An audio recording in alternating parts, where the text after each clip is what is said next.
안녕하세요. 건강 스토리텔러 정아입니다.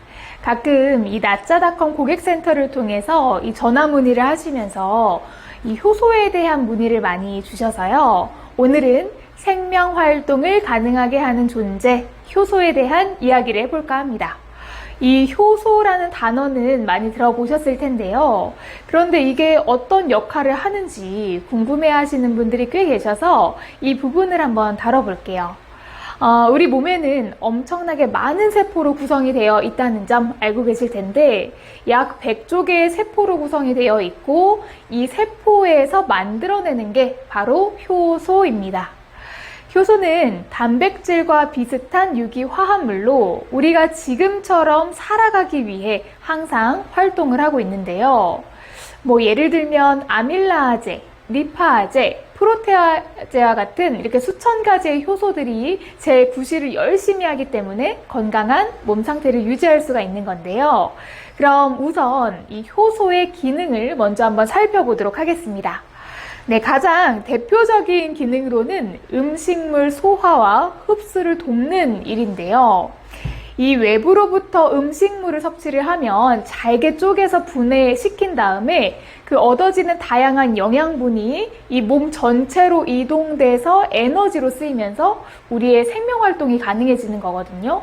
자, 여기에서 중요한 역할을 하는 것이 바로 효소라고 할 수가 있습니다. 예를 들면 이 소화라고 하는 건 우리가 치아로 음식물을 잘게 자르는 물리적 소화작용도 있지만 소화 효소에 의해서 음식물이 분해되는 화학적 소화작용도 있어야 분해가 되기 때문인데 만약 이 몸속에 소화 효소가 없다면요. 밥 한 끼를 소화시키는데 수십 년 이상이 걸리거나 아니면 그 전에 부패해 버릴 수도 있겠죠. 하지만 다행스럽게도 이 효소 작용으로 불과 한두 시간이면 탄수화물과 단백질이 포도당과 아미노산으로 잘게 분해돼서 몸에 흡수가 되고 또 분해된 입자가 세포 곳곳으로 이동해 에너지로 쓰이게 합니다. 이처럼 음식물 소화와 흡수에 관여하는 것이 효소의 특징이라고 보실 수가 있습니다. 자, 그런데 음식물을 통해 좋은 영양분을 섭취하는 것만큼이나 이 대사 과정에서 생긴 노폐물을 또 되도록 빨리 그리고 효과적으로 이 몸 밖으로 배출하는 것 또한 이 생명 활동을 하는데 굉장히 중요한 부분 중에 하나거든요. 그런데 이 부분도 효소가 관여를 한다고 합니다. 점점 다가오는 가을철에 우리는 황사나 미세먼지도 들이마실 수 있고요. 때로는 살면서 몸에 좋지 않은 음식을 먹기도 하잖아요. 이것들이 계속 몸속에 계속 쌓이게 되면 문제가 발생하는 건 당연하겠죠. 하지만 효소는 몸의 대사 과정에서 생기는 노폐물이나 독소를 분해해서 이 몸 밖으로 배출을 시키는데요. 땀, 소변, 대변은 바로 그런 작용에 의해 생기는 부산물이라고 보시면 되겠습니다. 그러니까 다시 말씀드리면 효소라는 건 단순히 우리가 먹는 것에만 관여하는 것이 아니라 이 신체를 정상적으로 유지하는 역할, 즉 면역력을 관할한다고 이해하실 수도 있습니다. 네, 계속해서 효소의 세 번째 기능을 한번 살펴볼까요? 세 번째는 해독과 살균 작용입니다. 이 체내에서 독소가 오랫동안 방치되면 조직세포의 노폐물이 계속 축적돼서 염증을 일으키게 되고 이 여러 가지 질병으로 이어지는데 피가 깨끗해야 건강하다라는 말이 있잖아요. 실제로도 이 건강하지 못한 사람은 이 혈액을 보니까 이 각종 독소와 노폐물, 콜레스테롤과 같은 많은 산성을 또 띠고 있습니다. 반면에 건강한 사람은 몸의 효소가 풍부해서 혈액 속 노폐물과 독소를 빨리 배출시키기 때문에 약 알칼리성을 띠게 되죠. 효소 작용의 예를 들면 체력적으로 무리하거나 피곤해지면 왜 잇몸에 염증이 생기는 거 한 번쯤 경험해 보셨을 텐데요. 이 몸속의 효소가 이런 염증 부위로 몰려가면서 해독과 살균 작용을 하기 시작합니다. 네, 결국에 효소는 몸의 생체 기능들이 제대로 움직일 수 있도록 몸 곳곳에 꼭 필요한 일들을 담당하고 있습니다. 쉽게 말해서 이런 효소가 우리 몸에 있기 때문에 우리는 음식을 소화시키고 또 뼈와 피부를 생성하고 해독 작용도 잘할 수 있다는 거겠죠. 네, 그렇다면 이렇게 우리 몸의 필수적인 효소, 우리 몸속에서 계속 재생되고 많은 양을 지속적으로 유지하느냐, 이 부분이 제일 중요할 텐데요. 신체 내에 있는 효소는 안타깝게도 나이가 들수록 자연스럽게 줄어든다고 합니다. 예를 들어서 특별한 이유 없이 늘 속이 더부룩하고 소화가 잘 안 된다면 이 소화 효소 부족을 의심해 볼 수가 있는데요. 실제로 소화 효소는 나이가 들수록 줄어듭니다. 이는 침 분비만 봐도 알 수가 있는데 그 귀여운 갓난아기들 보면 항상 입에 침이 고여 있는 걸 보실 수가 있잖아요. 이 침에는 소화 효소인 아밀라제가 들어가 있는데 이 65세 이상 30% 정도가 침 분비가 줄어들어서 구강 건조증을 앓고 있다는 조사 결과도 있습니다. 체내의 소화 효소가 줄어들면 그만큼 소화가 불편해지는 건 당연한 얘기겠죠. 또한 이 서울 송도병원의 김재철 원장님은 몸속 효소가 부족하거나 제 역할을 못하면 대사 과정에 문제가 생기게 되고 대사가 떨어지면 면역력 저하로도 또 이어질 수 있다라고 말한 바 있습니다. 아무래도 대사 효소가 부족해지면 몸속에 있는 활성산소를 제거하지 못하고 독소와 이물질과 같은 것들이 몸 안에 쌓이게 되겠죠. 그렇게 되면 결국에 면역력도 떨어지고 또 신진대사가 활발하지 못해서 각종 질병에 노출될 수가 있습니다. 그래서 우리 몸속의 효소는 나이가 들어감에 따라 줄어드는 자연적 현상에 대비하기 위해서 이 효소의 결핍을 막고 채워주는 게 중요하다라는 뜻인데요. 우리 몸속 효소가 고갈되지 않게 하려면 어떻게 해야 될까요? 네, 가장 먼저 음식을 드시는 습관이 중요합니다. 네, 식사하실 때 음식물은 오래 씹어 넘기셔야 하는데요. 이 오랫동안 씹으면 음식 속에 있는 효소가 외부로 잘 나오고 아까 말씀드렸듯이 침 속에는 소화 효소인 아밀라제 들어가 있기 때문에 침 분비를 위해 음식은 오래 씹어 주시는 게 좋겠습니다.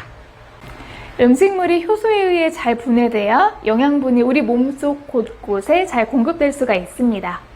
네, 두 번째는 생과일과 생채소를 많이 드셔야 효소가 고갈되지 않습니다.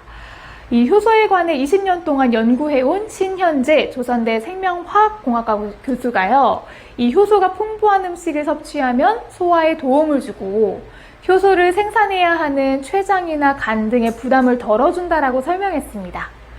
효소는 고온에 가열한 음식보다도 자연 그대로의 생과일과 야채에 많이 들어가 있기 때문에 조리하지 않고 그대로를 드시는 게 좋고 가공식품이나 인스턴트 음식은 당연히 피하시는 게 좋겠죠. 또한 음식을 발효시키면 좀 더 많은 효소가 생성되는데요.